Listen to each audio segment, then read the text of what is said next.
इसलिए आप सभी भाई बहन बिना विलंब किए हुए आकर के दर्शन मंच के सामने स्थान ग्रहण कर लीजिए। जय गुरुदेव। सामाजिक दूरी का पालन करते हुए आप सभी लोग दूर दूर बैठ जाइए। पूज्य महाराज जी का आगमन मंच पर होने जा रहा है, इसलिए जब महाराज जी मंच पर पधार जाएंगे आप खड़े होकर के उनका सम्मान करेंगे। जय गुरुदेव।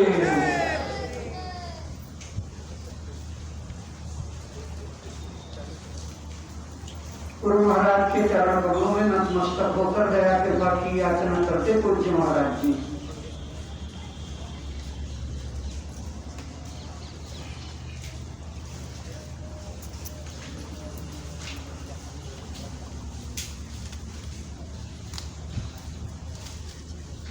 जय गुरुदेव।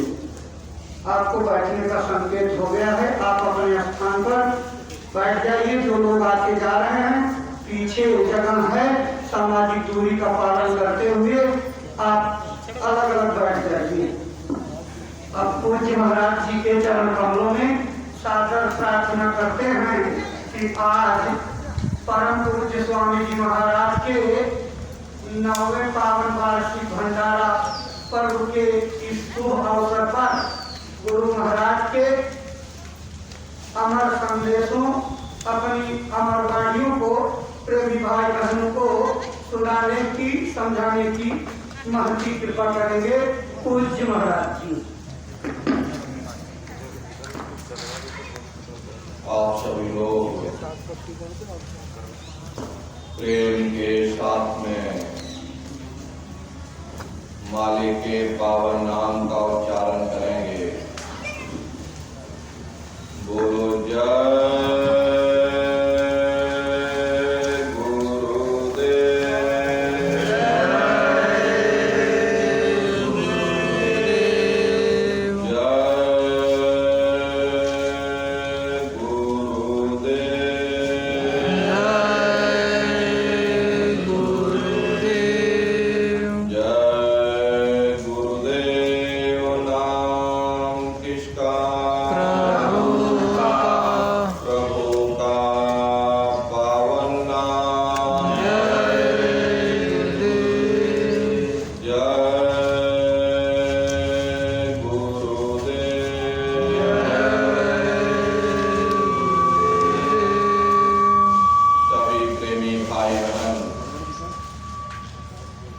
प्रेम के साथ में मालिक को याद करते हुए एक प्रार्थना कीजिएगा। बोलो जय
सर्वत्र विराजमान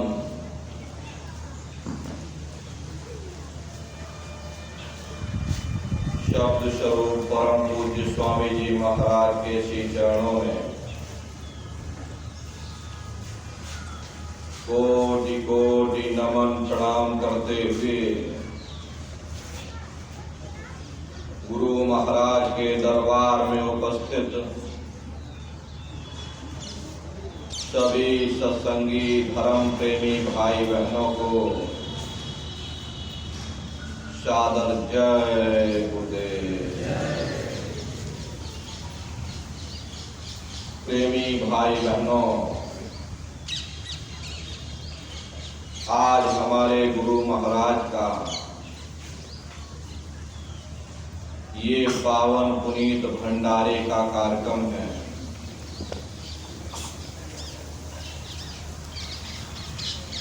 वैसे संत महात्मा फकीर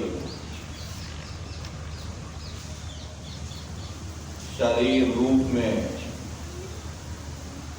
भले ही हम लोगों के बीच में नहीं, लेकिन शब्द रूप में महात्मा हमेशा हम जीवों की संभाल करते रहते। वास्तव में सच्चा रहबर, इस जगत का सच्चा साथी अगर हमारा कोई है तो वह केवल हमारे गुरु ही होते। जब वह परमात्मा खुद खुदा दुनिया को रोशनी देना चाहता है, किसी जीव को अपने पास बुलाना चाहता,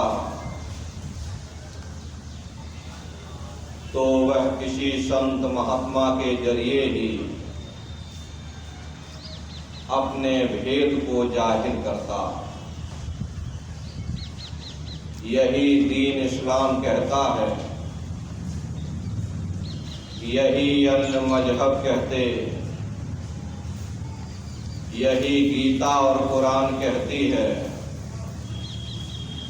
कि जब वह कुल मालिक किसी जीव को तारना चाहता तो वह इंसान बन करके आता,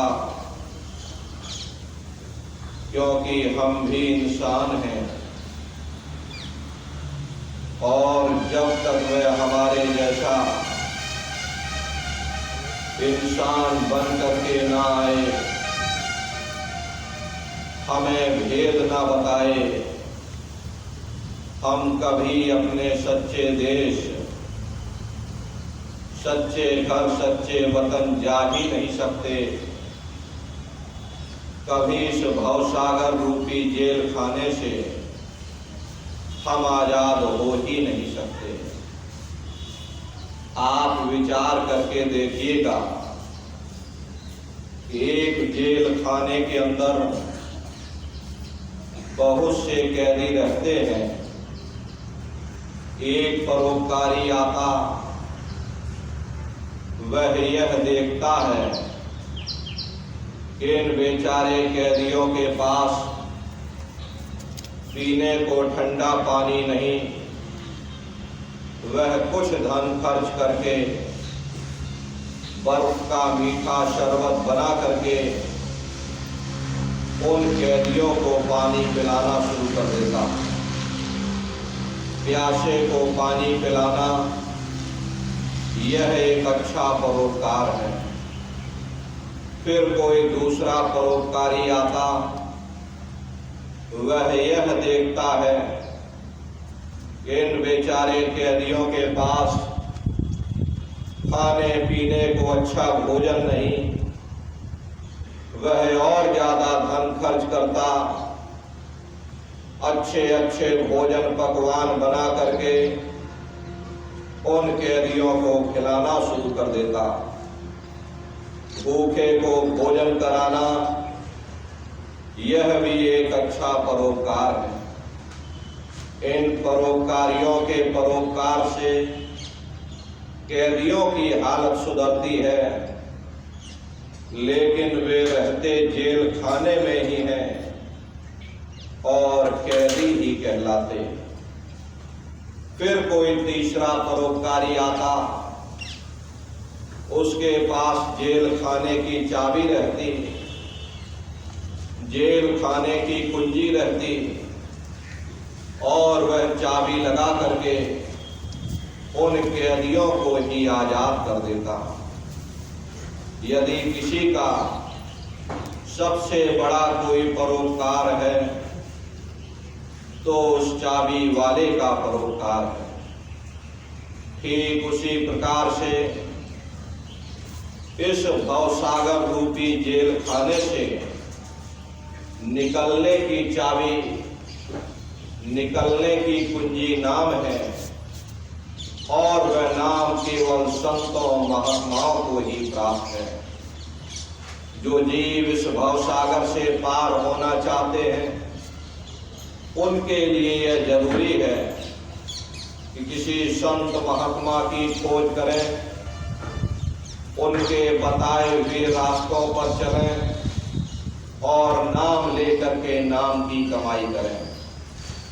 पहला सतगुरु, दूसरा सत्संग और तीसरा है नाम। ये तीन चीजें हैं जिसके जरिए हम इस भवसागर रूपी जेल खाने से आजाद हो सकते हैं। इसीलिए महात्मा प्रेम से समझाते हैं कि भाई सतगुरु का नाम पुकारो, सतगुरु को हियरे धारो, यानी अपने सतगुरु को हर पल हर क्षण याद करते रहो, श्वास श्वास पर उसका सुमरन करते रहो। लेकिन हम जीवों का दुर्भाग्य है कि हम दुनिया के जीव दुनिया का ही सुमरन करते रहते हैं। हर इंसान अपने अपने काम का सुमरन करता। किसान खेती बाड़ी का सुमरन करता है कि उसे किस खेत की जुताई करनी है, किस खेत की बुआई करनी है, किस में हल चलाना है, किस में पानी लगाना है। दुकानदार अपने काम का सुमरन करता है कि कौन सा सौदा खत्म हो गया, कौन सा सौदा बाजार से लाना है, कितना घाटा और कितना मुनाफा हुआ। इसी तरह वकील और जज अपने अपने काम का सुमरन करते हैं, यानी सभी लोग अपने अपने काम का सुमरन करते हैं। फिर जिसका हम सुमरन करेंगे उन्हीं की शक्लें हमारी आंखों के सामने आकर के खड़ी हो जाती हैं। यदि हम बेटा बेटी को याद करेंगे, बेटा बेटी का सुमरन करेंगे तो बेटा बेटी की शक्लें सामने आकर खड़ी हो जाएंगी। यदि हम घर के कारोबार का सुमरन करेंगे तो घर के कारोबार की शक्लें आकर के खड़ी हो जाएंगी। यदि हम दुकान दफ्तर जमीन जायदाद का सुमरन करेंगे तो उन्हीं की शक्लें हमारी आंखों के सामने आकर के खड़ी हो जाएंगी। जिसका हम सुमरन करते हैं उसी का हम ध्यान भी करते हैं। फिर जिसका सुमरन और ध्यान करते हैं उन्हीं के साथ हमारा मोह और प्यार पैदा हो जाता। प्रेमी भाई बहनों, जब हम इस नाशवान जगत में नाशवान जड़ पदार्थों का सुमरन और ध्यान करेंगे, फल स्वरूप हम नाशवान जगत में ही फंसे रहेंगे। पानी मथे हाथ नहीं आया, पानी को मथने से मक्खन कभी हाथ में नहीं आता। ठीक उसी प्रकार से नाशवान जगत में नाशवान चीजों का सुमरन करने से फल स्वरूप हम नाशवान जगत में ही फंसे रहेंगे। हमें उस चीज का सुमरन करना चाहिए, उस चीज का हमको ध्यान करना चाहिए जिसे कभी नाश नहीं होना है, जिसे कभी फना नहीं होना। वह कौन सी चीज है? वह केवल नाम है। जैसे पानी की मारी हुई खेती पानी से ही हरी होती है, या जिस तरह से लोहे को लोहा काटता, ठीक उसी प्रकार से दुनिया के सुमरन को नाम का सुमरन काटता है। नाम यहां पर दो प्रकार के होते हैं, एक वर्णात्मक नाम होता, दूसरा धुनात्मक नाम होता। वर्णात्मक नाम वो है जो लिखने पढ़ने और बोलने में आता, जैसे राम श्याम सीताराम, हरे रामा हरे कृष्णा, ये सभी के सभी वर्णात्मक नाम हैं। लेकिन संत महात्मा उस धुनात्मक नाम की महिमा गाते हैं, जिसे न लिखने में वो आता और ना ही बोलने में आता। जब आप उस नाम की कमाई करोगे तो सबसे पहले आपके हाथ और पैर सुन्न हो जाएंगे, यहां तक कि आपका पूरा शरीर ही सुन्न हो जाएगा। आप खुद महसूस करोगे ये शरीर हमारा नहीं है, बल्कि ये पराया मुर्दा है। आप शरीर नहीं हो, ना ही सतगुरु शरीर है। ये स्थूल शरीर तो नाशवान है, इसकी हद आंखों के नीचे नीचे तक सीमित है। जब आप नाम की कमाई के द्वारा आंखों के ऊपर आ जाओगे, ये स्थूल शरीर आपका यहीं छूट जाएगा। फिर आपको बड़ा ही सुंदर सूक्ष्म शरीर प्राप्त होगा, जिसको पा करके जीवात्मा कहीं भी आ जा सकती है। यदि आपको यहां से अमेरिका जाना है तो स्थूल शरीर में आपको समय लगेगा, लेकिन सूक्ष्म शरीर में आप पलक झपकते ही अमेरिका ही क्या पूरा संसार घूम करके आ सकते हैं। इसीलिए महात्मा कहते हैं कि भाई तन मन धन गुरु को सौंपिए। अगर तुम रूहानी मंडलों की सैर करना चाहते हो तो अपना सर्वस्व गुरु के चरणों में न्योछावर करो, फिर गुरु तुम्हारी संभाल करेंगे। हर पल हर क्षण गुरु तुम्हारे साथ रहेंगे। गुरु नाम रूपी जहाज पर बैठा करके तुम्हें ब्रह्मांडों की सैर कराएंगे। इसीलिए महात्मा हम जीवों को बड़े ही प्रेम और प्यार के साथ समझाते रहते हैं कि भाई सतगुरु पर करो भरोसा, फिर करो न कुछ अफसोसा। बगैर भरोसे और विश्वास के एक कदम चलना भी मुश्किल पड़ जाता। देखो, जब हम रेलवे स्टेशन पर जा करके और टिकट खरीद करके रेलगाड़ी में बैठ जाते तो हमें पूरा भरोसा और विश्वास हो जाता कि हम अपने स्थान तक जरूर पहुंच जाएंगे, भले ही रेलगाड़ी लेट हो जाए। लेकिन अंदर से हमको पूरा यकीन होता है कि देर सवेर हम अपने स्थान तक जरूर पहुंच जाएंगे। ठीक उसी प्रकार से जब सतगुरु ने हमें नाम दे दिया, घोड़धाम जाने की टिकट दे दी, तो एक ना एक दिन हम अपने घर, सच्चे घर, सच्चे देश, सच्चे वतन जरूर पहुंचेंगे। नाम रूपी जीव कभी नरकों में नहीं जाता, ना ही महात्मा ऐसे जीवों को कभी छोड़ते हैं।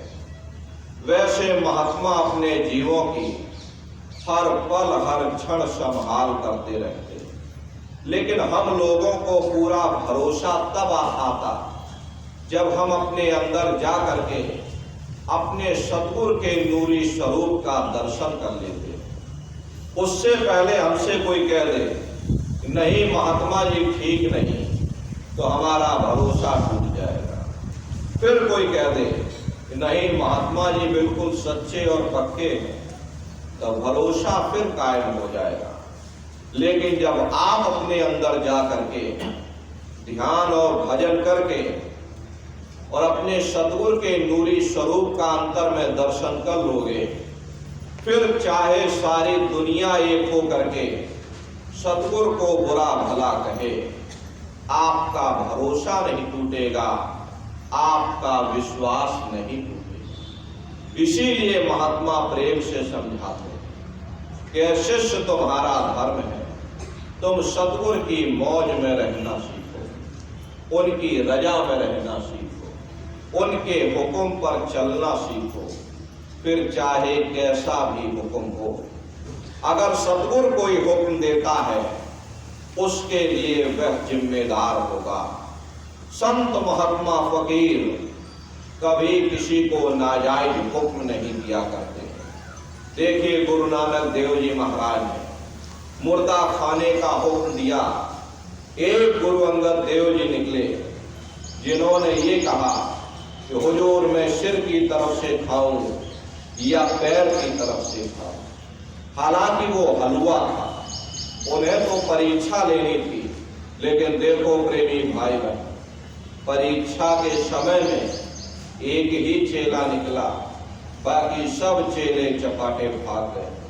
कहने का मतलब ये है कि मुर्शिद का जो भी हुक्म होता है तालिब के लिए वही हदीस होता, वही वेद और वही कुरान होता। महात्मा प्रेम से हम जीवों को समझाते हैं, वे तू कर उन चरणन होशे और सतगुरु से मत कर रोशे। क्या शिष्य तुम्हारा धर्म है, तुम सतगुरु की मौज में रहना सीखो, उनकी रजा में रहना सीखो, उनके हुक्म पर चलना सीखो, उनसे कभी रूठो मत। लेकिन कई दफे देखा गया कि हम छोटी छोटी बातों को लेकर के सतगुरु से ही रूठ करके बैठ जाते हैं। अगर मुकदमा नहीं जीते तो कह दिया जी गुरु जी दया नहीं कर रहे, चलो कोई दूसरा गुरु करेंगे। बेटा बेटी नहीं हुए, कह दिया जी गुरु जी दया कृपा नहीं कर रहे। प्रेमी भाई बहनों, हमारा और सतगुरु का जो ताल्लुक है वो हमको कोई मुकदमा जिताना नहीं, हमको कोई सेहतमंद करना नहीं, हमको कोई बेटा बेटी देना नहीं, बल्कि हमें धूमधाम पहुंचाना है, जहां न फिर जन्मना है और ना ही फिर मरना। इसीलिए महात्मा प्रेम से कहते हैं कि भाई सतगुरु की मौज में रहो, उनसे कभी रूठो मत, क्योंकि सतगुरु बेगरज होता है। वह हमसे आपसे कोई इनाम नहीं मांगता, वह निस्वार्थ भाव से हमारी आपकी सेवा करता है। अरे सतगुरु तो वो आईना है, आईने को कोई दुख नहीं होता, चाहे कोई देखे या ना देखे। हाँ, आईना देखने वाले को जरूर दुख सुख की अनुभूति होती है। अगर हंसता हुआ देखेगा तो हंसता नजर आएगा, और अगर रोता हुआ देखेगा तो रोता नजर आएगा। इसीलिए महात्मा प्रेम से समझाते हैं, वह सतगुरु गति अब सुन मोते, कहीं जात न रंचक मुँह से। संतों महात्माओं की गति मति को कोई बयान नहीं कर सकता। इस भूल भरम ज्ञान के देश में संत महात्मा फकीर किस तरह से जीवों को पार लगाते हैं। देखो महात्मा कह रहे कि 10वें में खींचे नौते, फिर एक करें तो दोते। महात्मा हमारे फैले हुए ख्याल को 9 द्वारों से समेट करके यहाँ 10वें द्वार पर एकाग्र करते हैं। अब ये 9 द्वार कौन कौन से? देखो प्रेमी भाई बहनों, 2 आंख 2 कान 2 नाक के सुराख, 1 मुंह और 2 मलमूत्र का रास्ता, ये शरीर के 9 दरवाजे। सबसे पहले बुधा चक्र आता है। बुधा चक्र में गणेश जी वास करते हैं। ये 4 दल का कवल है, यहाँ पर पृथ्वी तत्व पाया जाता है। उसके ऊपर इंद्रिय चक्र आता है। इंद्रिय चक्र में ब्रह्मा जी वास करते हैं। ये 6 दल का कवल है, यहाँ पर जल तत्व पाया जाता है। उसके ऊपर नाभि चक्र आता है। नाभि चक्र में विष्णु जी वास करते हैं। ये 8 दल का कवल है, यहाँ पर अग्नि तत्व पाया जाता है। उसके ऊपर में ये हृदय चक्र आता है। हृदय चक्र में शिव जी वास करते हैं। ये 12 दल का कवल है, यहाँ पर वायु तत्व पाया जाता है। उसके ऊपर एक कंठ चक्र आता है, यहाँ आद्या महाशक्ति का वास है। ये 16 दल का कवल। और आप सबसे ऊपर, आपकी ये जीवात्मा सबसे ऊपर दोनों आंखों के मध्य भाग में बैठी हुई है। यहीं पर बैठ करके जीवात्मा अपने प्रकाश को इन 9 द्वारों में फैलाती है। तो प्रेमी भाई बहनों, जब साधक भजन सिमरन ध्यान के जरिए अपने ख्याल को समेट करके यहाँ 10वें द्वार पर एकाग्र करता है, तब शब्द की लज्जत मिलना शुरू हो जाती है। और जब शब्द की लज्जत मिलना शुरू हो जाती है तो जमपुर से फिर बचावे, हम यमदूतों के हाथों से बच जाते हैं। जन्म मरण के बंधनों से फिर हम आजाद होना शुरू कर देते हैं। मन माया के दायरे से पार निकलना शुरू कर देते हैं। रूह और मन की गांठ खुलना शुरू हो जाती, जड़ चेतन की गांठ खुलना शुरू हो जाती। प्रेमी भाई बहनों, घर यगम तो ही दर्शावे, मार्ग शब्द तो ही लखावे। जो संगत उनकी करते सो जग से कभी न डरते। जो जीव महात्माओं की संगत और सोहबत में आकर के नाम की लज्जत लेने में लग जाते हैं, उनके अंदर से दुनिया का सब लोक और लाज निकल जाता। अगर हम लोक लाज के अधीन होकर के उस मालिक की भक्ति करेंगे, इसका मतलब है कि हमारे अंदर मालिक से मिलने का भी प्रेम और प्यार पैदा नहीं हुआ। देखिए, हुजूर राय साहब शालिग्राम जी महाराज को आपका कोई मामूली ओहदा नहीं। आप उन दिनों में उत्तर प्रदेश के पोस्ट मास्टर जनरल हुआ करते थे।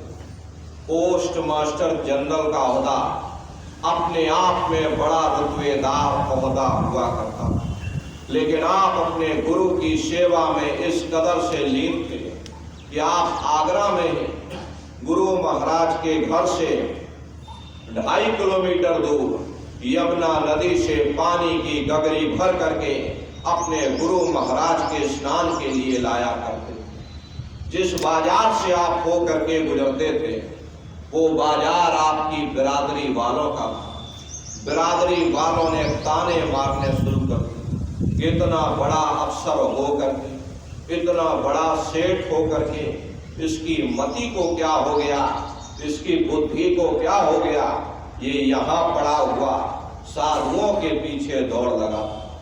जब आपको इस बात का पता चला तो आपने अपने पैरों में घुंघरू बांध लिए, ताकि जिसको भी ना पता चला हो उसको भी पता चल जाए। इसको कहते हैं सच्चा प्रेम। जिसके हृदय में प्रेम का चिराग जल जाता, वे दुनिया के तानों बानों का, लोक लाज की परवाह नहीं। अरे प्रेम तो ऐसा होना चाहिए, माता को जस पुत्र प्यारा और कामी को कामिन जान, मछली को जस नीरधारा, चात्रिक को जस स्वाद समान। ऐसा गुरु प्यारा जब होगा तब कुछ आगे राह चला। जैसे माता को अपने पुत्र से प्रेम होता, पतंगे को दीपक से होता। तुम दीपक में भई पतंगा, भस्म किया मन तुमरे संगा। तुम सूरज में किरनी आई, तुमसे निकसी तुम ही समाई। पतंगा ये नहीं देखता है कि दीपक राजा के घर जल रहा या कंगाल के घर जल रहा। हर उत्तम और चंडाल घर जहाँ दीपक उजियार, स्वामी मते पतंग के सभी ज्योत एक साथ। ऐसे जिनको मालिक से मिलने की ख्वाहिश होती है, वो ये नहीं देखते कि गुरु किस जाति का है, गुरु किस धर्म के हैं। अरे जात न पूछो साधु की, पूछ लीजियो ज्ञान। मोल करो तलवार की और पड़ी रहन दो म्यान।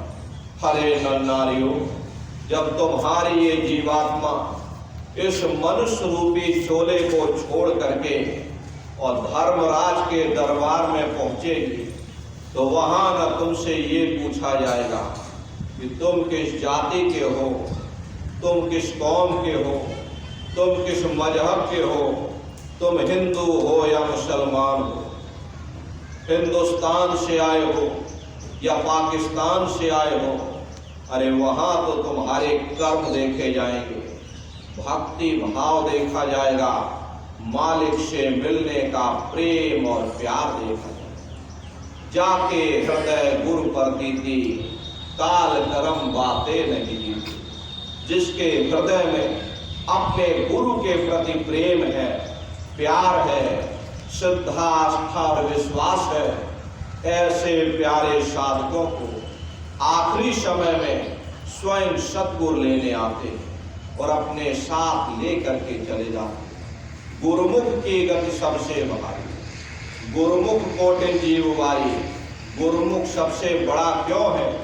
क्योंकि गुरुमुख अपने कमाए हुए नाम का एक कण दे करके करोड़ों करोड़ जीवों का उद्धार कर सकता। धन धन राजा जनक है, जिन सुमरन किया विवेक, एक घड़ी के सुमिरते और पापी तरे अनेक। देखो राजा जनक जब स्थूल शरीर को त्याग करके जाने लगे, रास्ते में बड़ी भारी चीख पुकार। राजा जनक ने धर्मराज से पूछा कि भाई ये क्यों रो रहे हैं, कैसे इन जीवों का छुटकारा हो। तब धर्मराज ने बताया कि अगर कोई महात्मा नाम की कमाई का फल दे दे तो इन जीवों का उद्धार हो सकता। तब राजा जनक ने 2.5 घड़ी नाम की कमाई का फल दिया और करोड़ों करोड़ जीवों का उद्धार कर दिया। कहलक महिमा गुरुमुख गाऊं, कोई न जाने किस समझाऊं। महात्माओं की हस्ती और शक्ति को मैं कहाँ तक बयान करूं। हरे नर नारियों, कुंजों की अवस्था वही जानते हैं जो कुंजों के साथ में आसमानों की उड़ान भरते। ये दुनियावी जीव क्या जाने कि कुंजे किस देश के वासी। जो रूहानी मंडलों की सैर करते हैं वही महात्माओं को पहचान सकते। बाकी ये सारा संसार ये काल के जाल में फंसा हुआ। जग में पड़ा काल का घेरा और जीव करे 84 फेरा। सारा संसार ही ये काल के जाल में फंसा हुआ। हर काल अपने भक्तों को स्वर्ग वैकुंठ भी देता है तो नरक 84 भी देता है। तपो राजा राजो नरकम, बुरे कर्म किए बुरा नतीजा, अच्छे कर्म किए अच्छा नतीजा। अगर बुरे कर्म करते हो नरकों 84 में चले जाओ, और यदि अच्छे कर्म करते हो तो राजा महाराजा बन जाओ। कौमों मजहबों मुल्कों की हुकूमत हासिल कर लोगे। लोहे की जंजीरें उतर जाएंगी, सोने की बेड़ियां पड़ जाएंगी, हाथ से झाड़ू निकल जाएगी, हुकूमत की बागडोर मिल जाएगी, ज्यादा से ज्यादा स्वर्ग वैकुंठ में चले जाएंगे। वो भी भोग योनियां एक निश्चित समय के लिए मिलती हैं। पुण्य कर्म समाप्त होने के बाद फिर मृत्यु लोक में भेज दिया जाएगा। वहां से जो नीचे उतारा जाएगा तो किसी बड़े घर में जन्म मिल जाएगा, और बड़े घर में जन्म लेने के बाद कौन भला अच्छा कर्म करेगा तो फिर बुरे खोटे कर्म करने लगे तो फिर नरकों और 84 में चले गए। ऐसे ही आवागमन चलता रहता, लेकिन कभी मुक्ति नहीं होती। जो 84 छूटन चावे तो गुरुमुख सेवा चितलावे। अगर तुम 84 लाख योनियों से आजाद होना चाहते तो महात्माओं की शरण में आ जाओ। और काम शब्द देह बढ़ाई, शब्द गुरु की करो करो। कि सभी कामों को छोड़ करके केवल एक काम करो, किसी शब्द भेदी महात्माओं की खोज करके और शब्द की नाम की कमाई करो। शब्द भेदी महात्मा ऐसा होना चाहिए जो शब्द के भेद को जाने। गुरु नानक साहब ने लिखा है कि गुरु सोए जो शब्द सुने, शब्द बिना दूसर नहीं से ही, शब्द कमावे सो गुरु पूरा, उन चरणन की हो जा पूरा। और पहचान करो मत कोई, लक्ष्य अलक्ष्य न देखो सोई। शब्द भेद लेकर तुम उनसे और शब्द कमाओ तुम कर्म से। यानी शब्द स्वरूपी शब्द विभक्त महात्माओं की खोज करो जो शब्द या नाम के भेद को जानते। ऐसे महात्माओं की संगत और सोहबत करो, क्योंकि हमारा ये जो मन है ये संगत और सोहबत का बहुत जल्द असर लेता। यदि हम शराबियों के पास बैठेंगे तो शराब पीने की आदत पड़ जाएगी। जुआरियों के पास बैठोगे, जुआ खेलने की आदत पड़ जाएगी। कबीर साहब ने फरमाया है कि कबीर संगत साध की, जौ की भूसी खाए, खीर खान भोजन मिले, शाकत संग न जाए। अगर मालिक के प्यारे भक्तों की संगत और सोहबत में जाकर प्रेमी भाई बहनों, वो सूखी रोटी सूखे टुकड़े खाने से, प्रेमी भाई बहनों, महात्माओं की संगत और सोहबत के बगैर कोई भी जीव इस भवसागर से पार नहीं हो सकता। अगर हम लोग ये सोचें कि हम महात्माओं की संगत और सोहबत में नहीं जाएंगे, उनके वचनों पर नहीं चलेंगे, तो हम कभी इस भवसागर से आजाद नहीं हो सकते। इसलिए हमें गुरुमुखों की संगत करनी चाहिए। मनमुखों की संगत को छोड़ करके गुरुमुखों की संगत और सोहबत में जाना चाहिए। गुरुमुखों की संगत और सोहबत में जाएंगे, वे हमें समझाएंगे कि किस तरह से जीवात्मा को शब्द के साथ जोड़ना है, किस तरह से सुरत शब्द नाम की कमाई करनी है, और किस तरह से भवसागर रूपी जेल खाने से हम लोगों को आजाद। इसीलिए महात्मा प्रेम से समझाते हैं कि भाई अगर तुम भवसागर से पार होना चाहते हो तो सतगुरु की संगत करो, उनकी सोहबत करो, उनके बताए हुए रास्ते पर चल करके नाम की कमाई करो। प्रेमी भाई बहनों, हम आप परम सौभाग्यशाली हैं। ऐसे समर्थ महापुरुष हमको मिले, ऐसे अनामी महाप्रभु हमको आपको मिले, जिन्होंने नाम की अमोलक दौलत बख्शी। हम लोग गुरु महाराज के पास नहीं गए, बल्कि गुरु महाराज ने हम लोगों को अपनी ओर खींचा और नाम की अमोलक दौलत दी। गुरु महाराज ने अपना पूरा जीवन करीब करीब 116 वर्ष की आयु तक हम प्रेमी भाई बहनों के लिए समर्पित कर दिया। इसलिए हमारा आपका भी फर्ज और कर्तव्य बनता है कि हम लोग गुरु महाराज के बताए हुए रास्तों पर चलें और नित्य सुरत शब्द नाम की कमाई करें, भजन ध्यान सुमरन करें।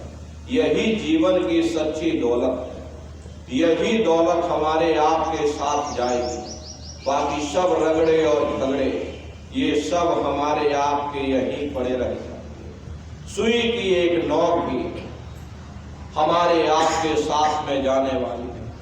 बड़े बड़े राजे महाराजे आए, सारी जिंदगी किला बनाते बनाते गुजारी। आज उनके किलों को जाकर देखिएगा, आज खंडहर बने पड़े हुए। विश्व विजेता सिकंदर भी सारी दुनिया पर राज करने का ख्वाब देखता, वो भी मुट्ठी खोल करके जाए। कोई क्या साथ लेकर के जाए? जो चीज तुम्हारे साथ में जाने वाली है वो केवल सुरत शब्द नाम की कमाई है। यही दौलत अंत समय में तुम्हारे काम आए, बाकी सब कुछ आपका यही छूट है। इसलिए प्रेमी भाई बहनों, जो चीज तुम्हारे काम में आने वाली उस धन को अर्जित करिए, उस पूंजी को कमा लो। एक एक श्वास बहुमूल्य है। जो श्वास एक बार निकल गई दोबारा आने वाली नहीं। अपने कीमती समय को व्यर्थ में मत दो। नित्य भजन ध्यान सुमरन आप लोग बराबर करते रहिएगा। उसी से प्रेमी भाई बहनों आपको मदद मिले। गुरु महाराज बराबर कहते थे, बच्चा समय न मिले घंटा 2 घंटा अपनी जीवात्मा के कल्याण के लिए बराबर भजन ध्यान सुमरन करते रहे। अगर फिर भी तुमको समय नहीं मिलता है तो जैसी अवस्था में हो, आप सुबह मैदान दिशा मैदान के लिए जाते, उस समय आप भजन पर बैठ जाओ, लेकिन भजन जरूर करो। नागा न होने पाए। अरे प्रेमी भाई बहनों, अगर आपने नागा कर दिया तो आप महीनों पीछे छूट जाओगे। एक दिन का नागा 1 महीना पीछे ले जाता है। इसलिए नागा नहीं होना चाहिए।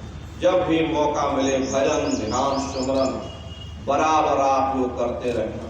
यही जीवन की सच्ची पूंजी है, यही जीवन का सच्चा आधार है, और यही पूंजी अंत समय में तुम्हारे काम आएगी। तो भजन ध्यान सुमरन आप लोग बराबर करते रहिएगा। और जो आदेश जो संदेश गुरु महाराज दे करके गए, शाकाहारी का प्रचार प्रसार, अपने अपने क्षेत्रों में आप लोग बराबर करते रहे। हरे नर नारियों, सतयुग कैसे आएगा? सतयुग कोई भाषण देने से नहीं, सतयुग आएगा जब हम आप कर्म करेंगे, जब हम आप धर्म का प्रचार प्रसार करेंगे। अरे गुरु महाराज तो अपना काम कर रहे, प्रगति अपना काम कर रही, लेकिन आपको भी अपना कर्तव्य निभाना चाहिए। गुरु महाराज ने कहा कि गांव-गांव में भजन केंद्र की स्थापना हो, गांव-गांव में गुरु महाराज की वचन वाणियां गूंजें, गांव-गांव में सत्संग होने लग जाए। जब गांव-गांव के लोग भजन करने लग जाएंगे तो गांव बदल जाएगा, ये पूरा समाज बदल जाएगा। तो हम लोगों को भी निकल करके धर्म के प्रचार प्रसार में अपने तन से योगदान देना हो, वरना तन ही आपका जा रहा, ये तन एक दिन मिट्टी में मिल जाएगा। समय रहते अपने तन से कुछ काम करो। अरे जाना तो सभी को है, एक ना एक दिन सबको ही जाना है, लेकिन जाते जाते कुछ ऐसा काम कर लो जो ऊपर कहने को हो जाएगा कि नहीं, हमने अपने तन से धर्म का प्रचार प्रसार किया। वरना ऊपर जाकर के आप क्या कहोगे? जब आपसे पूछा जाएगा कि आपने को ये मनुष्य शरीर मिला, आपने मानव तन से क्या किया, क्या धर्म का प्रचार प्रसार किया, क्या अपनी जीवात्मा के कल्याण के लिए विचार किया, तो आपके पास इसका कोई जवाब नहीं है। इसलिए नर नारियों, भजन ध्यान सुमरन बराबर करते रहना। अरे भजन में मन लगे चाहे ना लगे, हमारा आपका कर्तव्य क्या है कि नित्य घाट पर बैठ करके हाजिरी देते रहना। ये हमारा आपका फर्ज है। मन लगाना ना लगाना कि गुरु महाराज की दया के ऊपर निर्भर है। गुरु महाराज दया करेंगे, मन भी आपका लगने लगेगा, लेकिन जो हमारा आपका फर्ज बनता है कि भाई घाट पर बैठ करके हाजिरी देते रहे। अरे समुद्र के किनारे खड़े हो जाओगे, कोई ना कोई लहर आएगी, आपको सराबोर करके भिगो करके चली जाएगी। इसी तरह दया का वो घाट है। दया के घाट पर बैठ करके जब आप हाजिरी देते रहोगे, न जाने कौन सी दया का ज्वार भाटा हम लोगों को सराबोर करके चला। इसलिए भजन ध्यान सुमरन, साथ ही साथ धर्म का प्रचार प्रसार, ये गुरु महाराज की दया से। अरे गुरु महाराज ने पूरा जीवन समर्पित किया, तो हम लोग घंटा 2 घंटा धर्म के प्रचार प्रसार में अपना योगदान नहीं दे सकते। हरे नर नारियों, अपना योगदान दीजिए, तन से अपना योगदान दो। धर्म के प्रचार प्रसार के लिए निकल पड़ो। गांव-गांव में लोगों को शाकाहारी बनाओ, गांव-गांव के लोग मानवतावादी बन जाएं, गांव-गांव में भजन केंद्र की स्थापना हो, गांव-गांव में गुरु महाराज की वचन वाणियां गूंजेंगी। इसका लाभ पुण्य फल आपको भी प्राप्त होगा। अरे जो लोग मांस खाते, मछली खाते, अगर आपकी बातों से वो शाकाहारी हो जाएंगे, कितने जीव बच जाएंगे, उसका फल आपको भी मिलेगा। जो लोग भजन करने लग जाएंगे, उनका परमार्थ बन जाएगा, उसमें से कुछ हिस्सा आपको भी फल उसका मिलेगा। तो प्रेमी भाई बहनों, ये पुण्य प्राप्त करने का एक माध्यम है, एक साधन है। जब पुण्यों का भंडार संचय होगा, तभी आपका भी कल्याण होगा। तो प्रेमी भाई बहनों, धर्म के प्रचार प्रसार में आप सभी लोग अपना अपना योगदान दीजिएगा। गुरु महाराज के संदेशों को गांव-गांव, घर-घर तक पहुंचाइएगा। प्रेमी भाई बहनों, देखिए कब गुरु महाराज कहा करते थे, सन 70 और 80 के दशक में ऐसी ऐसी बीमारियां आएंगी, डॉक्टरों की बुद्धि काम नहीं करेगी, डॉक्टर भी छोड़ करके भाग जाएंगे। हरे प्रेमी भाई बहनों, देखिए महात्माओं की वचन वाणी कभी व्यर्थ नहीं जाती। संत वचन पलटे नहीं और पलट जाए ब्रह्मा। गुरु महाराज जो कुछ भी कह करके गए थे, एक एक वचन गुरु महाराज का सबके सामने घटित होगा। इसमें से कुछ भी हिलने वाला नहीं। सब आपके सामने वो समय भी आएगा, वो समय, वो जमाना आएगा, वो आप भी देखोगे। इसलिए प्रेमी भाई बहनों, वो समय, वो प्रकृति अपना काम करेगी, लेकिन आपको अपना काम करना है। प्रेमी भाई बहनों, आपका काम है भजन करना और भजन कराना। ये 2 काम आपके हैं, भजन करना और भजन कराना। बाकी जो भी प्रकृति का काम है वो तो होगा ही, उसमें कोई निस्संदेह करने की जरूरत नहीं। जो काम उसका वो अपना काम करेगी, लेकिन आप लोग अपना काम करिए। भजन करो और भजन कराओ, सेवा करो और सेवा कराओ। जो चीज आपके साथ में जाएगी वो चीज, वो पुण्य फल आप प्राप्त करो, वही तुम्हारी रक्षा करेगा। भजन से ही तुम्हारी रक्षा होगी, इसलिए आप लोग भजन करिएगा। प्रेमी भाई बहनों, भजन ही एकमात्र एक आधार है जिससे आपकी रक्षा होगी, बाकी किसी चीज से आपकी रक्षा होने वाली नहीं। इसलिए भजन करो और धर्म के प्रचार प्रसार में अपना योगदान दो। इन्हीं चीजों से आप लोगों की रक्षा होगी और गुरु महाराज आप पर दया कृपा करेंगे। तो प्रेमी भाई बहनों, आज गुरु महाराज का एक पावन पुनीत भंडारे का कार्यक्रम। प्रेमी भाई बहनों, वास्तव में गुरु महाराज शरीर रूप में हमारे आपके बीच में नहीं है, लेकिन शब्द रूप में हर पल हर क्षण हमारे आपके साथ। आप जरा बैठ करके तो देखो, एक आसन पर 3 घंटा ध्यान लगा करके तो देखो। प्रेमी भाई बहनों, गुरु महाराज का दर्शन होगा, लेकिन समय दीजिए। ऐसे नहीं कि आप उठे, थोड़ी देर किया और फिर चल दिए और फिर आप कहोगे हमारा भजन नहीं होता। अरे 1 घंटा कम से कम इस शरीर को स्थिर करने में लगता। जब शरीर आपका स्थिर होगा उसके बाद 1 घंटा मन को स्थिर करने में लगता। पहले आपका शरीर स्थिर होगा, 1 घंटा उसमें चाहिए, फिर आपका मन स्थिर होगा, 1 घंटा उसमें चाहिए, फिर उसके बाद में प्रेमी भाई बहनों वास्तव में फिर जो तीसरा घंटा बचेगा वो भजन का बचेगा। इसलिए प्रेमी भाई, धीरे धीरे धीरे धीरे अपने समय को बढ़ाओ। बैठक की आदत डालो। जब आप बैठने की आदत डाल लोगे, शरीर आपका स्थिर होने लगेगा, हिलेगा डुलेगा नहीं, तो फिर ये धीरे धीरे धीरे धीरे, और जैसे पानी हिलता रहेगा तो परछाई आपकी साफ नजर नहीं आएगी, और पानी हिलना बंद हो जाए तो परछाई साफ नजर आ जाएगी। ऐसे पहले शरीर को स्थिर करना सीखिए। जब शरीर आपका स्थिर हो जाएगा तो ये मन भी आपका स्थिर हो जाएगा, और जब मन स्थिर होगा तो दिखाई भी देगा और सुनाई भी देगा। अंतर में सदगुरु के नूरी स्वरूप का, शब्द स्वरूप का दर्शन भी होगा। अरे गुरु महाराज शब्द रूप में हमारे आपके बीच में मौजूद, हर पल हर क्षण हमारी आपकी संभाल करते रहते हैं। बशर्ते हमको आपको भी गुरु महाराज पर भरोसा और विश्वास होना चाहिए। 2 ही अस्त्र काम करते हैं परमार्थी राम में, एक भरोसा और विश्वास, दूसरा है प्रेम। ये 2 औजार आपके पास होंगे तो प्रेमी भाई बहनों आप लोगों की संभाल निश्चित ही होगी। तो प्रेमी भाई बहनों, भरोसा और विश्वास और प्रेम बनाए रखो। अपने मालिक के चरणों में लौ लगाए रखो। भजन ध्यान सुमरन करते रहो। शब्द रूप में गुरु महाराज हम प्रेमी भाई बहनों के साथ हैं। हम लोगों की बराबर संभाल होती रहेगी। इन्हीं शुभकामनाओं के साथ में इस भंडारे के अवसर पर गुरु महाराज के श्री चरणों में हम यही अरदास और प्रार्थना करते हैं कि हे मालिक, हम प्रेमी भाई बहनों की संभाल करना, हम प्रेमी समस्त प्रेमी भाई बहनों की रक्षा करना, और हम समस्त प्रेमी भाई बहनों को अपने अंदर में विरह और तड़प जगाना। प्रेमी भाई बहनों, जब हम प्रेमियों के अंदर विरह और तड़प जग जाएगी तभी हम आप भजन और ध्यान सुमरन कर सकेंगे। तो अपने मालिक से यही अरदास करेंगे कि हमारे अंदर विरह और तड़प जगे, दुनिया के मोह से निकल करके हमारा प्रेम मालिक के चरणों में लगे। हम लोग अपने सतगुरु के नूरी स्वरूप का जल्दी से जल्दी दर्शन करें और जल्दी से जल्दी इस भव सागर रूपी जेल खाने से निकल करके मालिक के चरणों में पहुंचे।